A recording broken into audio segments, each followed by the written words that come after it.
మీరు చేయాల్సిన పనేందంటే, police station పరిగెత్తుకొని రావడమో, లేకపోతే తెలిసిన అడ్వకేట్ దగ్గర పోవడమో, లేకపోతే తెలిసిన లీడర్ దగ్గర పోయి పోలీస్ స్టేషన్ పోవడమో చేయకుండా 1930 ఈ నంబర్ నోట్ చేసుకోండి. 1930 ఈ నంబర్‌కి కాల్ చేసినట్లయితే మీకు ఇమ్మీడియేట్‌లీ వాళ్ళు మీకు ఏ అకౌంట్‌కి పోయింది, ఎంత అమౌంట్ పోయిందని వాళ్ళు క్వెషన్ చేసి ఫోన్‌లో మాట్లాడిన తర్వాత మీకు వాట్సాప్‌లో ఒకటి క్వెషనైర్ పంపిస్తారు. ఆ క్వెషనైర్‌లో మీ పేరు, మీ ఫోన్ నంబరు, మీ ఏ పోలీస్ స్టేషన్ లిమిట్స్‌లో ఉంటారో, మీకు డబ్బులు ఏ విషయం చెప్పి మోసం చేశారు అని మీకు డబ్బులు కట్టడంలో మెసేజ్ పంపిస్తారు. ఆ మెసేజ్‌లో బ్యాంకు అకౌంట్ నంబర్ పూర్తిగా ఉండదు. కానీ మా దగ్గర ఉన్నటువంటి టెక్నాలజీ తోటి ఫుల్ నంబర్ తీసుకొని ఏ బ్యాంకులో ఉందో ఆ బ్యాంక్ అకౌంట్‌ను ఫ్రీజ్ చేస్తాం ఇమ్మీడియేట్‌లీ. సో, ఇదంతా గంటల వ్యవధిలో జరుగుతుంది కాబట్టి మీ డబ్బులు రిటర్న్ పొందడానికి ఆస్కారం ఉంటది. సో, మీరు మోసపోయినామని తెలిసిన ఇమ్మీడియేట్‌లీ మీరు 1930కి కాల్ చేసినట్లయితే ఈ ఇన్ఫర్మేషన్ ఈజీగా డిపార్ట్‌మెంట్ దగ్గరకొస్తుంది. ఆ అకౌంట్ ఫ్రీజ్ అవుతది. మీ అమౌంట్ రిటర్న్ చేసుకోవడానికి, మీ అమౌంట్ మీరు పొందడానికి ఆస్కారం ఉంటది. అవును. మీ ఛానెల్‌లో చూసినప్పుడు ఒక కేస్ గురించి చెప్పారు సార్. 3-4 లక్షలు ఒక ప్ర ప్రైవేట్ ఎంప్లాయీ తను రిటైర్డ్ అయిపోయిన తర్వాత ఏదో ఈ కరెంట్ బిల్ కోసం ప్రెస్ చేసినప్పుడు లింక్ తన అకౌంట్‌లో నుంచి కట్ అయ్యాయన్నారు. సో, మరి అవి మీరు ఎలా సరే అంటే ప్రతి ఒక్క దానికి ఒక సిస్టమ్ అనేదేమన్నా ఉంటుందా? అతను హ్మ్, రూ. 4,95,000 పోయాయి. అవును. సో, అతను ఇన్ టైమ్‌లో 1930కి కాల్ చేయడం వల్ల అతనికి అమౌంట్ రిఫండ్ వచ్చింది. ఓకే.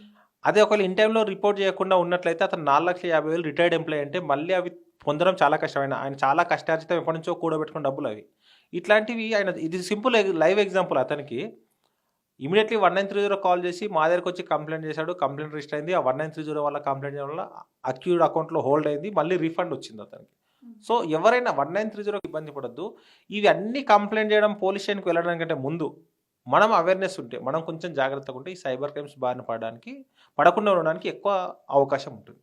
ఈ వీడియో చూస్తున్న అందరూ క్యూబ్ టీవీ శ్రోతలకి సైబర్ క్రైమ్స్ నుంచి మీరు మిమ్మల్ని కాపాడుకోవాలన్నా, లేకపోతే సొసైటీని కాపాడాలన్నా, మీ చుట్టుపక్కల వారిని కాపాడాలన్నా, ముందు చేయాల్సిందంటే తెలిసిన అవేర్‌నెస్ విషయాల్ని 10 మందికి షేర్ చేయడం. ఒక సాంగ్, ఒక ఫన్నీ ఇన్సిడెంట్, ఒక కామెడీ బిట్ పంపడం వల్ల ఆ 2 సెకన్లు నవ్వుకుంటాం. ఒక 10 సెకన్లు నవ్వుకోగలుగుతాం. అదే ఒక సైబర్ అవేర్‌నెస్ సంబంధించిన crime free India YouTube channel videos share చేసినట్లయితే, ఏ వీడియో అయినా 5, 10 నిమిషాల కంటే ఎక్కువ ఉండదు. ఆ వీడియో షేర్ చేసినట్లయితే లైఫ్‌లో ఎప్పుడో ఒకసారి అతనికి ఒక పెద్ద ప్రమాదం నుంచి కాపాడిన వాళ్ళు అవుతారు. సో, మీకు ఒక సెల్ఫ్ సాటిస్ఫాక్షన్ ఉంటది. ఒక మంచి పని చేసినానని. ఆ వే తీసుకున్న వ్యక్తి కూడా హ్యాపీ ఫీల్ అవుతారు. ఫర్ ఎగ్జాంపుల్ మీ 10థ్ క్లాస్ గ్రూప్‌లో పంపారనుకోండి. వాళ్ళు చూసిన వాళ్ళు కూడా నిన్ను అప్రిషియేట్ సరే మంచి వీడియో పెట్టినావు అంటారు. అదే నువ్వు ఫన్నీ వీడియో పెడితే మంచి వీడియో పెట్టినా స్పెషల్‌గా అప్రిషియేట్ చేయరు. నవ్వుతారు, ఊరుకుంటారు గానీ. సో, మీకు ఒక సెల్ఫ్ సాటిస్ఫాక్షన్ ఉంటది. ఒక సోషల్ రెస్పాన్సిబిలిటీగా సైబర్ వారియర్‌గా మీరు పనిచేసినట్లు ఉంటది కాబట్టి, ఈ వీడియోస్‌ని ఎక్కువ మందికి షేర్ చేయండి. ఇంకోటేంటంటే ఎవరికైనా ప్రాబ్లమ్ ఉంది. సైబర్ క్రైమ్స్‌లో కొత్త రకమైన ప్రాబ్లమ్ ఫేస్ చేశారు.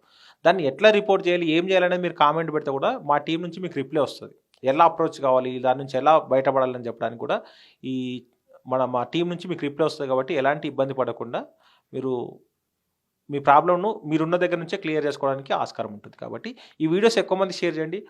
లైక్ చేసినా చేయకపోయినా పర్వాలేదు. సబ్‌స్క్రైబ్ అనేది మీ ఇష్టం. బట్ షేర్ చేయండి. ఎక్కువ మందికి షేర్ చేస్తే ఎక్కువ మందికి ఈ విషయం తెలుస్తది. ఎక్కువ మంది సేవ్ అవ్వడానికి